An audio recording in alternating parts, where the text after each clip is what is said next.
Здраво, вие слушате радио канал 103, ова е 79-та издање од емисијата ТВ 103, односно специализирана радиоемисија посветена на актуелни и квалитетни ТВ серии, а денес ќе ви говорам за една американска ТВ серија посветена на подемот и падот на една стартап компанија од Силиконската долина, предводена од условно кажано визионерката, која што, иако има зацртано да произведе делотворен уред кој треба да направи револуција во медицината, мала машина која што преку одземена капка крв ќе може напорено да направи низа од тестови кои што нели би овозможиле на време на откривање на болести кај пациентите, и сето тоа е убаво, само што машината невозможно е да се направи да функционира според зацртаните параметри и да ги даде пред се ветените резултати, затоа што технологијата со децении нема да биде до таму дојдена, но младата и полетна директорка на фирмата ќе им ја продаде илузијата за функционирањето на машината, манипулирајќи бројни инвеститори и давајќи им погрешни резултати на пациентите. Секој подем на фирма кој се базира на овие подмолности, пред се би му се заканил пад, затоа што фирмата Тераност ќе стане пример во светот кој што во иднина ќе подигнува црвени знамења на загриженост кај инвеститорите за сите стартап компании со нивно сумнително работење. За незиното раководење ќе говорам во серијата The Dropout, а на почетокот на емисијата имавме можност да слушнеме две композиции од бендот Stoner, конкретно ќе слушнавме Party March и A Million Beers, кои се наоѓаат на нивното ново студиско издание именувано како Totally, издаден во текот на овој месец за Heavy Psych Sounds, многу добро сте запознаени и за овој издавач, меѓутоа многу повеќе за екипата на Stoner, која што е предводена од култните членови на Kajas, имено Брен Бьорк е заедно со Николи Виери, членовите се на овој бенд, кои што и позајмуваат и нивните вокали, со тоа што Райан Гад е тапанарот, така што ова е моќното трио кое го издаде нивниот албум Totally, кој буквално е една година по албумот кој што исто така го презентира во оваа емисија Stoner's Rule, така што прилично активни се Брент и Ник со оваа постава и заминуваат на турнеи со Yawning Man, со голем број на реномирани и значајни бендови кои што се наоѓаат на Heavy Psych Sounds, така што ќе слушнеме уште една композиција во продолжение која се наоѓа на овој албум, односно Stoner Theme. Секој бенд мора да си има своја тема, така и овие пустински богови си има звук кој што е препознатлив за нив. Доколку сакате да знаете како ќе бидат изманипулирани инвеститори со ветени лаги, тогаш вие сте на вистинската фреквенција која планира од сферата помеѓу појавното и имагинарното, кај што се крие еден притаен меѓусвет, нудејќи можности за одгатнување на енигмите на постоењето. Јас сум Златко Ѓелевски, а вие останете вклучени. Започнува програмата на ТВ 103. Вие слушате радио канал 103, емисијата ТВ 103 со своето 79-то издание, посветено на ТВ серијата The Dropout, која што е американска стриминг председраматичен ТВ мини-серијал, создаден од Елизабет Мериуедер, која што има работена на Single Parents, Bless the Mess, Woman Up, New Girl и многу други мелодрами. The Dropout се базира на истоимениот подкаст од 6 епизоди, работен со помош на Ребека Джарвис, што значи дека продолжува трендот на ТВ серии кои ги купуваат правата за адаптирање на подкасти во ТВ формат, затоа што тоа е единствен начин да се создадат фикциони ликови од живите личности, без да мора да се консултира дали им се допаѓа, во кое светло се прикажани пред се, поседувајќи ја креативната слобода да прават што сакаат со нив, како што беше нели случајот и со Пемен Томи и Супер Памп, за кој што ви говорев во последните неколку епизоди на ТВ 103, така што овој тренд продолжува и можно и во иднина да биде се позачестен, барем во рамките на оваа емисија, со оглед на тоа што тоа е најбезболниот начин со кој што би се загарантирала некаква си авторска автентичност и оригиналност, односно кој што е најблиска до нивната визија без да биде замишан тука лик, односно личноста која што се создава од неа да биде лик од фикциона серија. Имено, постоечки е некој актуелен тренд на снимање на фикциони ТВ серии за измамници во корпоративниот свет, во реалноста, кои добиваат на популарност, што говори може и повеќе за опортунистичката средина во која алчноста по профит по секоја цена станува дострел за брзо збогатување за многу гледачи, наместо да ги согледаат на равученијата дека овие амбициозни предводници во Super Pumped, We Crashed, Inventing Anna, Startup се измамници и лажговци на кои кратки им се нозете, изгорени за тоа што летале поблиску до сонцето, изведувајќи ги нивните мултимилионски проневери, не исполнувајќи ги пред се лажните надежи кои што ги продавале на инвеститорите. Наместо тоа, тие се идолизираат, што е сличен проблем како глорификацијата на сериските убијци. Наставно, фасцинацијата е разбирлива, но глорификација не оправдувам во никој случај. Серијата е продуцирана од мојот најомилен стример Hulu,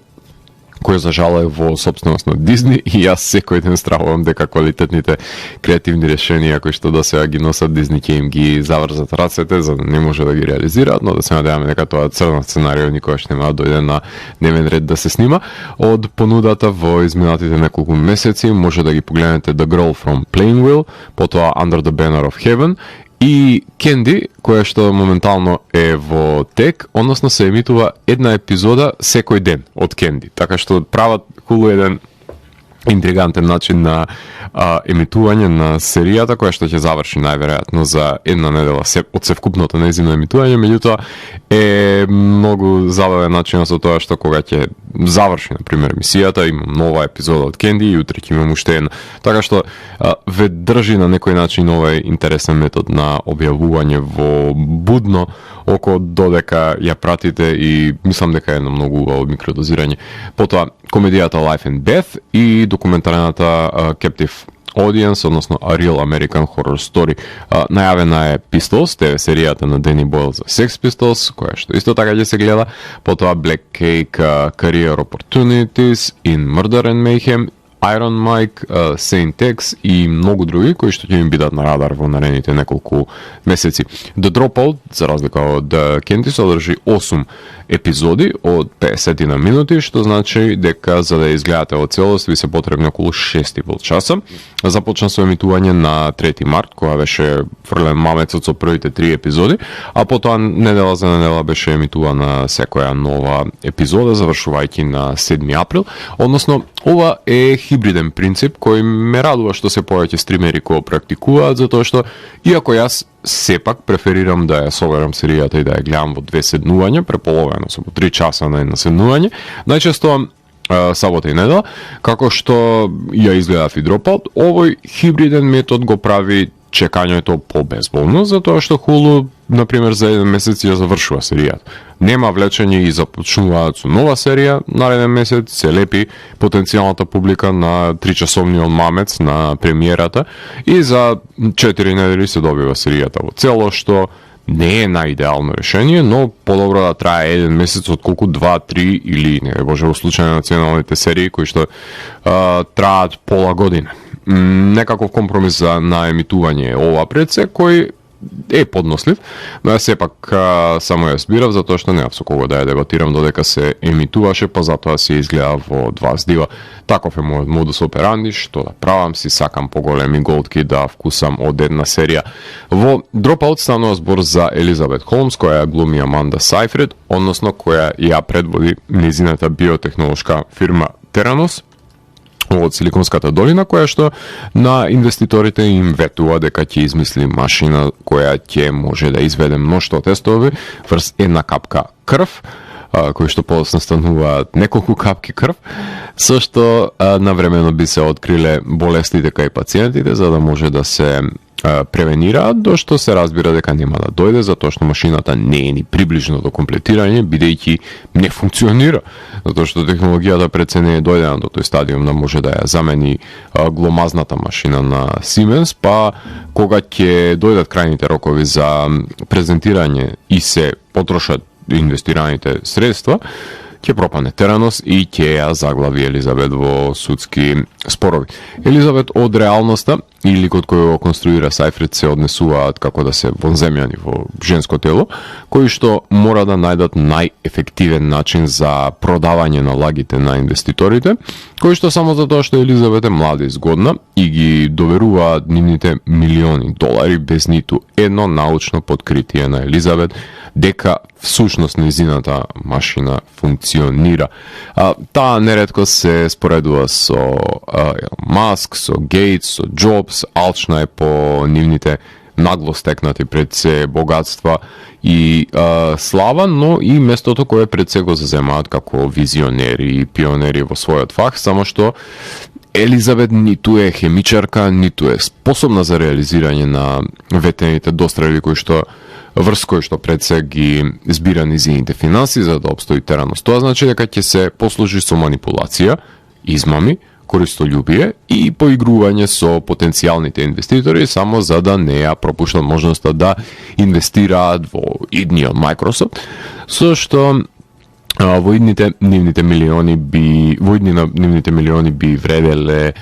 милиарди, доколку нели навремено инвестираат. Наместо тоа Теранос станува пример за тоа како не смее да работи еден стартап и е уште една од многуте препреки кои што треба идните директорки да ги преминат за да бидат сватени сериозно во работната средина.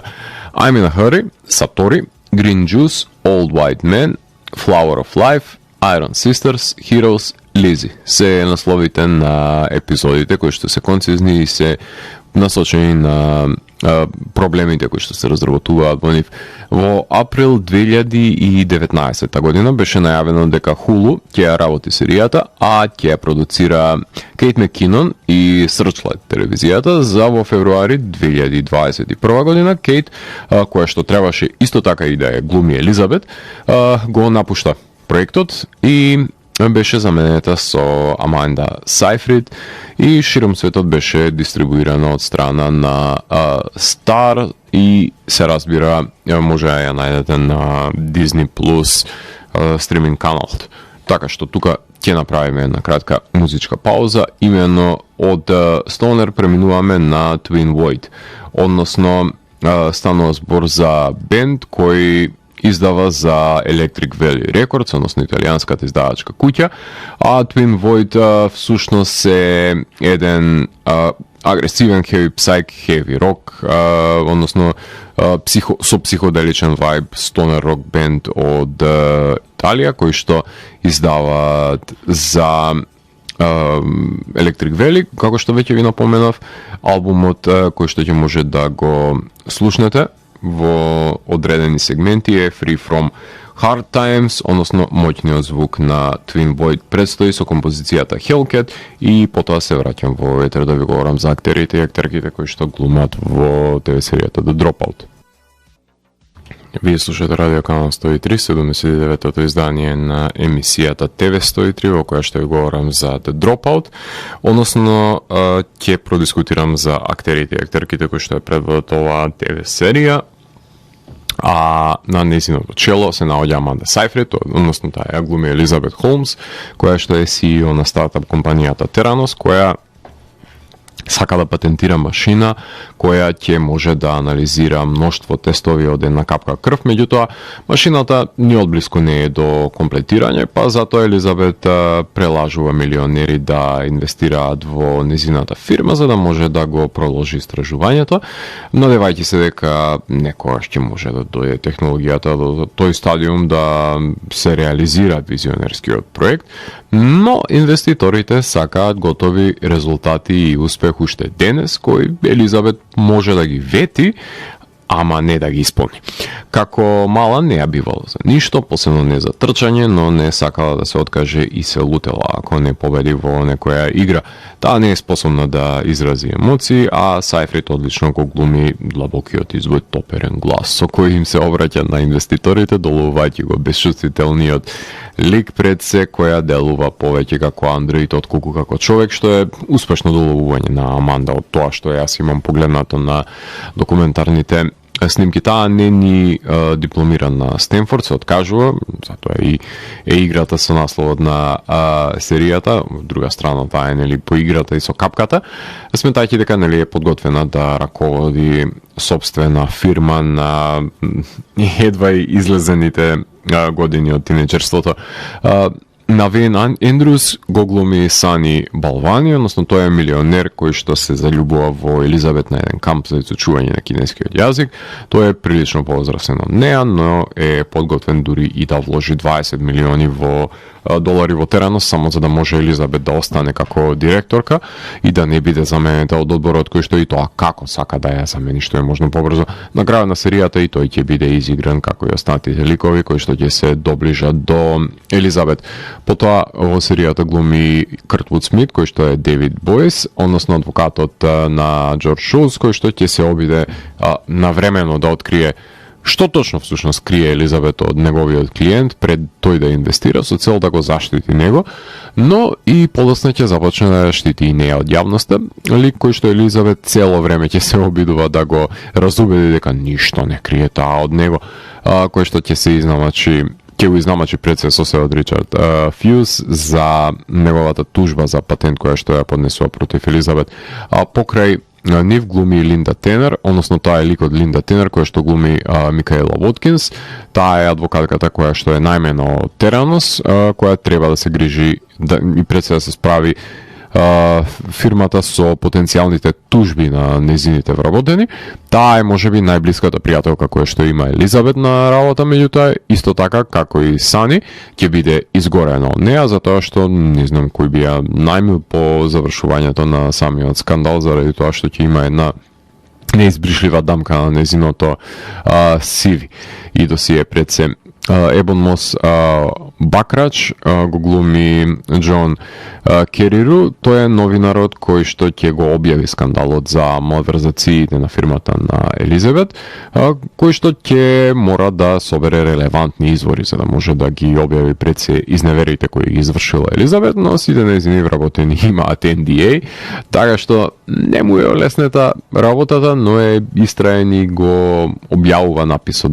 за малверзациите трпеливо, внимавајќи и чекајќи го моментот за кој што е најпогоден за тоа. Сем Уотерсон го глуми Џорџ Шулц, веќе споменатиот мултимилионер, кој што е инвеститор, кој Елизабет сака да го разубеди да инвестира во Теранос, кој е маѓепсан од незиниот предлог за прототипот. Тој е заслепен пред се од незиниот ветувачки амбициозен потфат, а и убавината, шармиран е пред се од незината младост, кој тврдоглаво ја брани и кога ќе добие дури докази од неговиот внук за малверзациите кои што таа ги прави. Ен Арчер ја глуми Шарлот Шулц, таа е сопругата на Џорџ, која што домаќинка која Елизабет знае да ја прати некојаш по кафе за да може да дискутира со нејзиниот сопруг, и од таа фамилија да не го забораваме и Дилан Минет, кој што го знаете од 13 Reasons Why, тој глуми Тейлор Шулц, основ внукот на Џорџ, кој што ќе биде вработен во Теранос, се разбира дека со врски, кој што ќе се огледа дека Елизабет го лаже неговиот дедо за работењето на фирмата, кој заедно со нововработената колешка ќе се обиде да му ги отвори очите пред се на дедо му, но нема да биде сватен сериозно од него, без разлика на тоа што ја има дипломата на Стенфорд да говори за неговите квалитети и познавање пред се, за разлика од директорката на фирмата која што го нема ни тоа. Лори Меткалф ја глуми Филис Гарднер, односно таа е професорка која што одбива да ја финансира иницијалната идеја на Елизабет, додека таа е на Стенфорд, затоа што смета дека е неизводлива и незрела и недоволно добро анализирана, но Елизабет ќе обвини дека е љубоморна и представува препрека за пробивање на жените во корпоративниот свет, така што уште во факултетските клупи се јавува овој анимозитет и ривалство пред се. И да не го забораваме тука одлично Вилијам Ејч Мейси, кој што глуми Ричард Фјус, кој што е соседот на Елизабет, кој се има збогатено со купување на патенти, кој е навреден зашто не го консултирала Елизабет за почнувањето на незината фирма и поради неговата љубомора ја тужи, обидувајќи се да земе изјава од изумителот од незиниот патент Иан, меѓутоа нема да биде тоа успешно, за да испадне само еден од многуте гневни старци кои ќе си го упропасти семејството само за да има со кого да се кара и да се тужи со оглед на тоа што тоа е мотиватор во неговиот живот. Единствениот кој што го дава одговорот како успева да прелаже Елизабет милионери. Таа е млада и таа е убава. Тие се карактеристиките на кои што богатите старци паѓаат на колена. Мерилин Рајскуп ја глуми Лорейн Фјус, таа е сопругата на арогантниот Ричард, очајна домаќинка која што ќе го напушти кога ќе се обземе тој со Елизабет и тужбата која што ја подготвува за неа. Стивен Фрај го глуми Иан Гибонс, тој е хемичарот во Теранос, кој што е таму уште од основањето на фирмата, кој ќе ја забележи промената која настанува во фирмата со внесувањето на се поголемо обезбедување и проблемот со вработените во одделите кои што не смеат меѓусебно да комуницираат, која ќе се побуни ќе биде отпуштен од страна на Елизабет, па одборот повторно ќе го врати, меѓутоа овој пат за да дреме секој ден на компјутер и да слуша класична музика наместо да работи во лабораторија, нема пристап до таму и кога ќе биде тужен од страна на Фјус, тој нема да може да го поднесе притисокот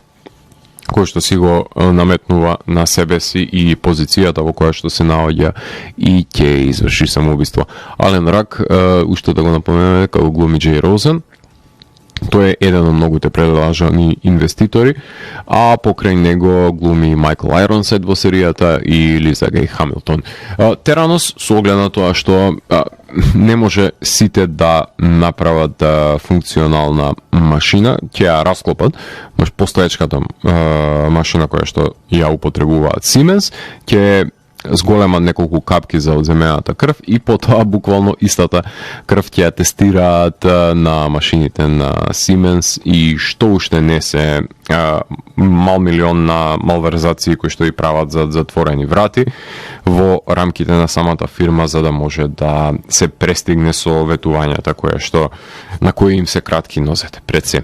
Ќе направиме тука уште една кратка музичка пауза и во продолжение ја слушаме Bird Days, која што исто така се наоѓа на албумот Free From Hard Times на бендот Twin Void. Уживете во неа и потоа се враќаме да ви говорам за најразличните спецификации кои што и поседува The Dropout. Вие слушате радио канал 103, ова е 79-тото издание на емисијата ТВ 103, посветена на ТВ серијата The Dropout, а преостанува само да искоментирам за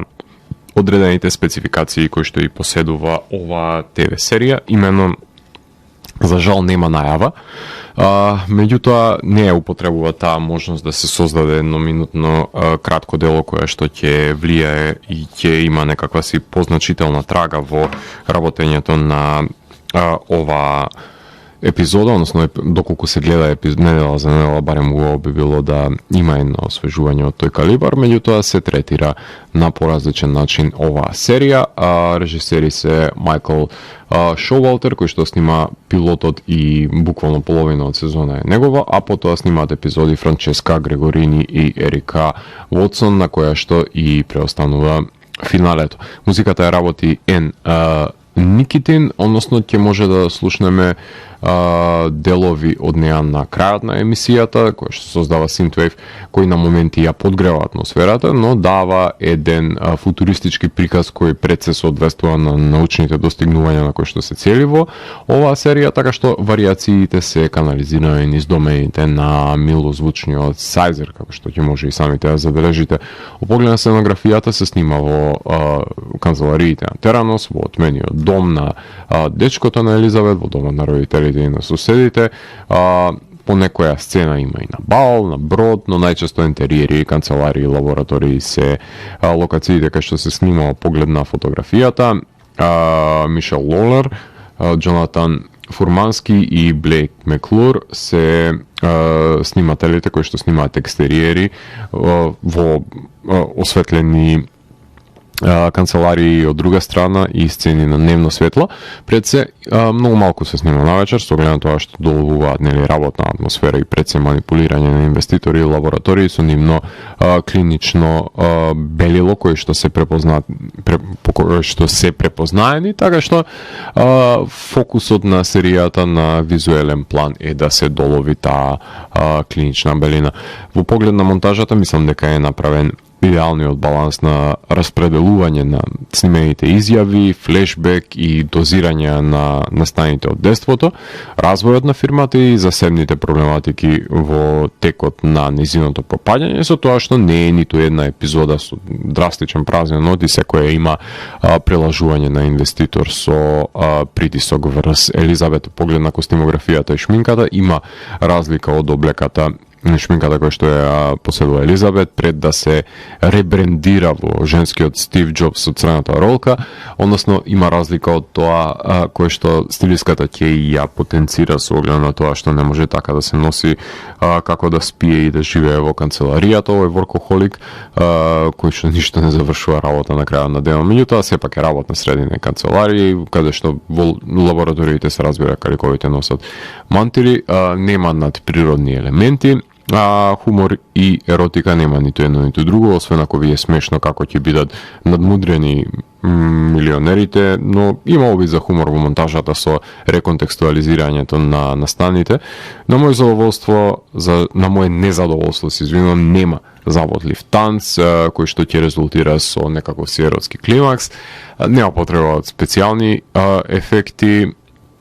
Убаво би било река од крв да забележиме походниците, меѓутоа не се оди Кюбриковски во оваа серија. Во контекст на флешбек, буквално целата серија е навраќање на случувањата во фирмата, значи Citizen Kane-овски е, има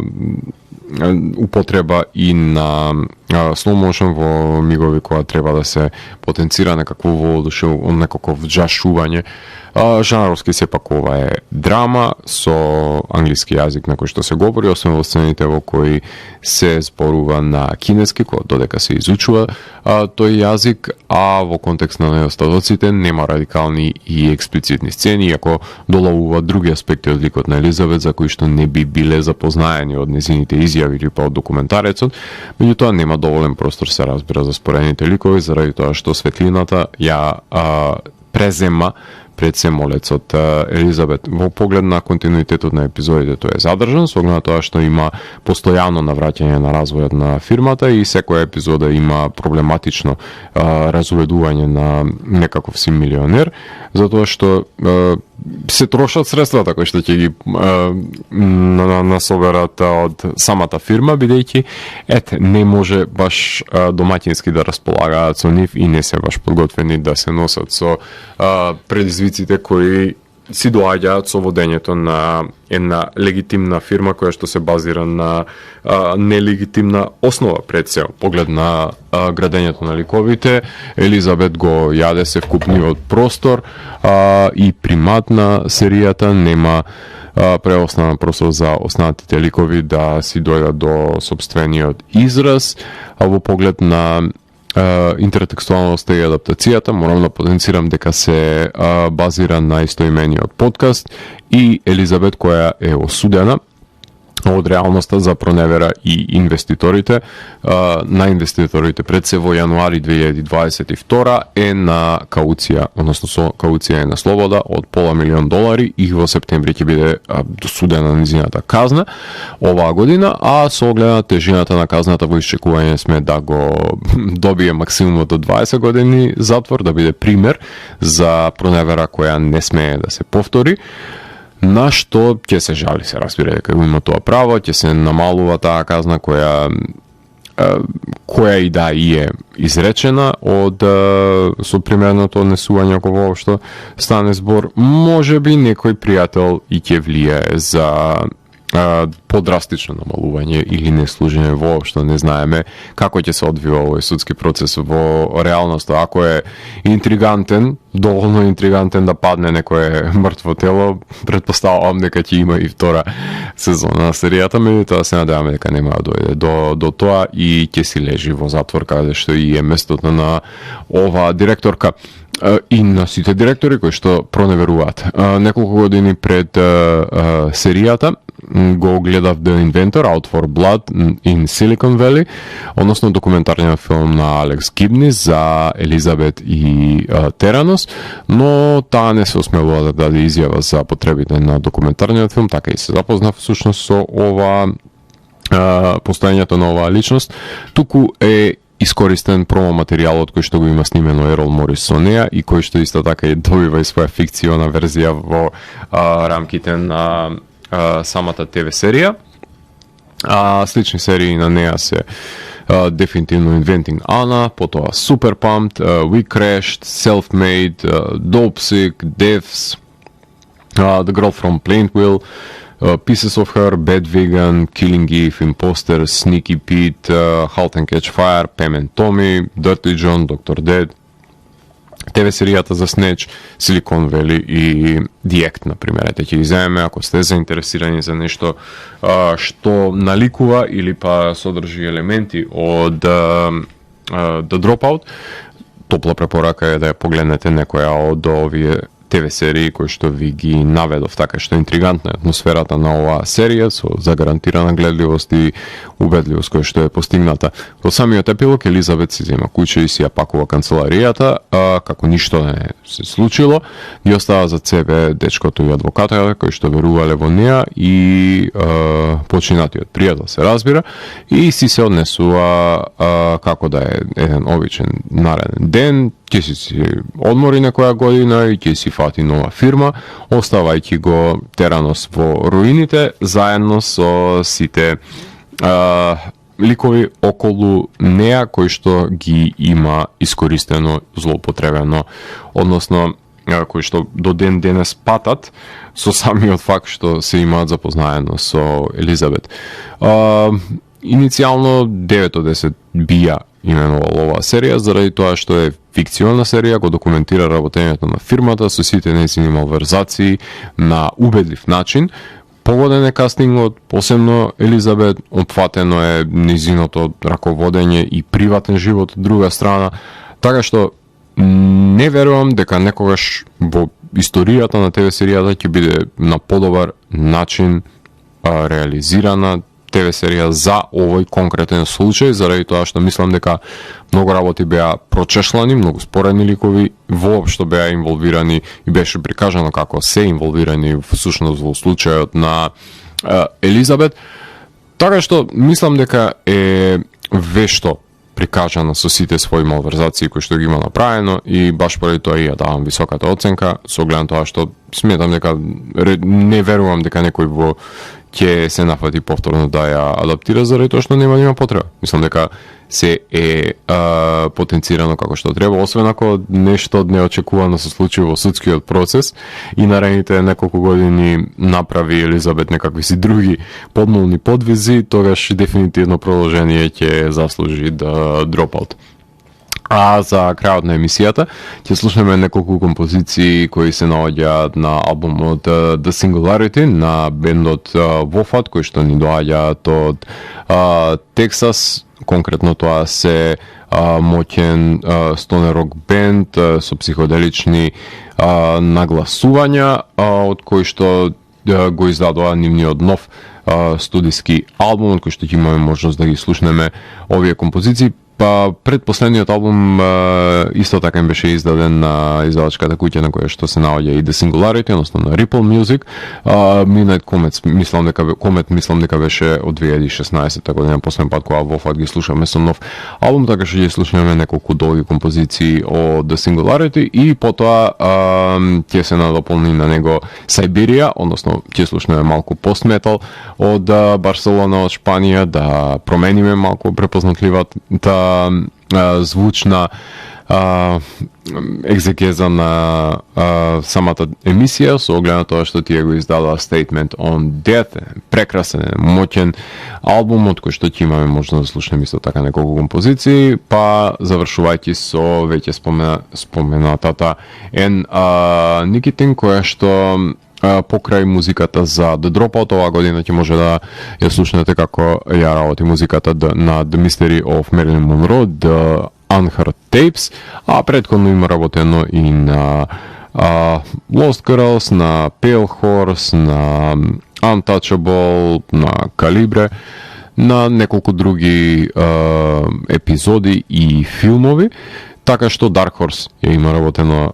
музиката на ова интригантно филмско остварување и да не заборавам да им пострам, мислам дека беше првиот колку што можам да воочам, да, документарниот филм тоа беше, ако не се лажам, на кој што имаш исто така работено музиката, започнувајќи со него пред се. И ISS мислам дека е проектот Никитин кој што е во најава. Така што музичкиот избор ќе биде завршен со N, вие го слушавте 79-тото издание на емисијата TV103 со Златко Ѓерести, кај што детално ги анализира квалитетите и недостатоците на The Dropout. TV103 е уникатен сигнал кој се појава секој четврток на оваа фреквенција и во рок од 2 часа ви нуди длабенски поглед во значењето на актуелните ТВ серии. До наредното издание, гледајте ТВ серии и останете вклучени. Чао, чао.